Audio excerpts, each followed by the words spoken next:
My suggestion is simply this. All that we cherish at the base of the great dream of America demands a dedication to the dignity of man, the God-given dignity of every human being. And what is the meaning of human dignity in our times and in our nation today? It means this, at the very least, that every human being be given equal opportunity to develop all those human qualities bound up in the wonderful expression of enjoying equal rights to life and to liberty and to the pursuit of happiness. That every American have the equality of opportunity to develop all his human talents through all levels of education, because education is the key to tomorrow. Please welcome Nia Daye from the class of 2013. Nia's call to serve led her to Philadelphia and Mercy Neighborhood Ministries.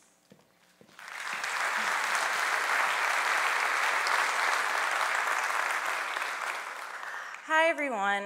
It's really great to be with you all today and to be back on campus. It's been a little while for me. So, May 25th, what is the significance of that date? Does anyone know? That's right. Yes, it's Father Hesburgh's birthday, and it's also my birthday. And so I'm really big on birthdays. You can ask anyone in my family, my friends.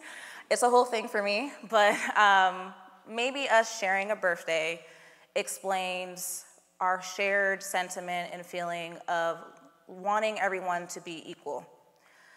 In preparing for this talk, I had a sentiment and an idea that stayed top of mind for me. And I share this sentiment also with Father Ted. Every person deserves the equal opportunity to develop all those human qualities to help them live a life of happiness, to be able to freely stretch their skills and capabilities. The dignity of being a human being. It's the rights we just heard him say in that video, but it's also what's written in the founding document of our nation. Inalienable and universal.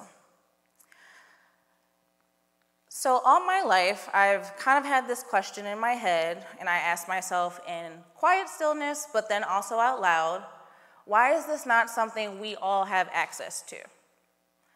My parents, Kevin and Glenda, really worked hard to provide for my sister and I every single opportunity we could have to meet our full potential. They have truly, truly sacrificed for us, and we're grateful for that.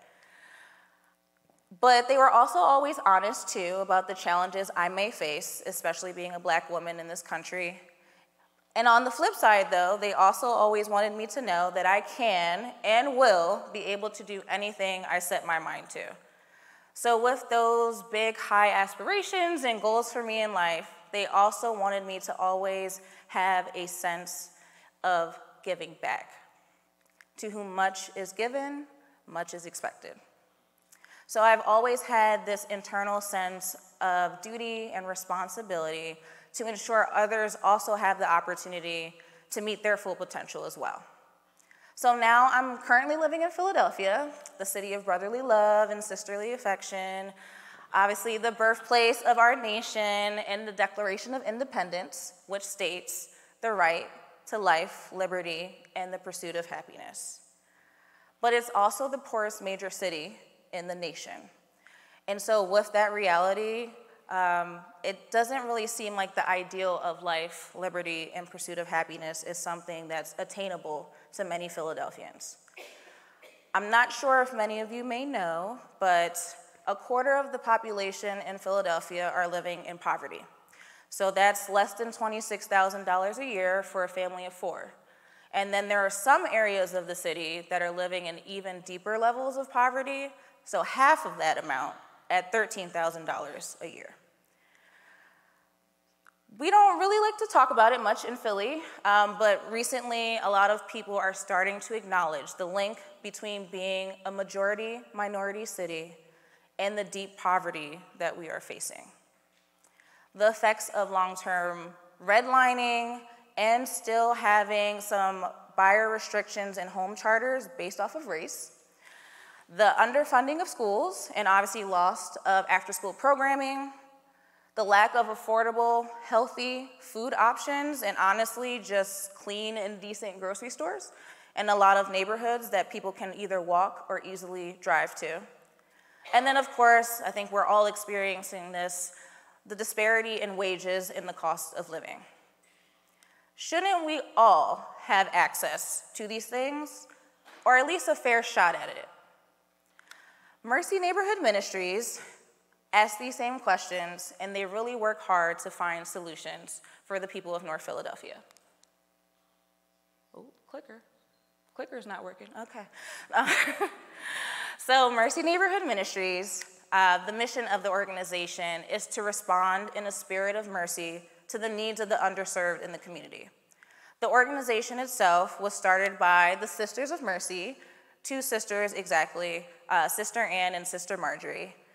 They were living and working in the neighborhood of Nicetown, Tioga for over 30 years, and they were working in one of the schools in the neighborhood when it shut down. And when that happened, the families called on them to help provide some educational support, and they really met that call. So they decided to start with 2 kids in a church basement, offering homework help every day after school. Since then, the organization has truly grown to a full-fledged family services organization.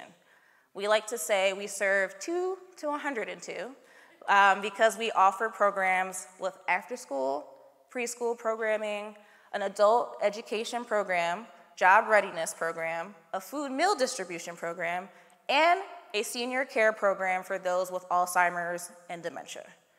So I know that was a mouthful, and I know you're all like, that's a lot of stuff. What is going on? They seem scattered.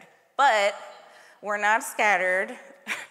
It's just that there are so many needs in the neighborhood and in North Philly that the families and the neighbors are calling for this support. And Mercy, as an organization, saw their duty to answer that call. And so did I. So in 2016, I was first introduced to Mercy by one of their board members, who of course is a Notre Dame grad. I was already working in the corporate world after graduation, but I was always volunteering with different organizations in my free time. And so at the same time that this was happening, I was doing a lot of questioning of myself. Is the work I'm doing really having an impact? Is it really like changing anyone's lives, or am I just doing stuff right now? And so when I eventually was able to meet and speak with Sister Ann and also visit the Mercy Family Center, I was automatically hooked and I wanted to help in any way that I could. So I went from volunteering to now advancing the mission of the organization as a full-time employee. And so I have the great opportunity to help others in Philadelphia, in the Philadelphia region, really see the love, care, and transformational impact that's happening in North Philadelphia because of this great organization. So I answered my call, but each of us has the opportunity to serve others. As alumni, staff, family, and friends of the university, we are all called and required to serve. It's not just for us that are working in the nonprofit and in the philanthropic sectors. We all have that responsibility. So I ask you to think and answer these 2 questions. Are you dedicated to preserving the dignity of every human being? Are you preserving and serving the dignity of others in your everyday life? And after you think about that, if your answer leads you to feel that there's more you can, should, or would do, then I ask you, what will you do to change that in your community?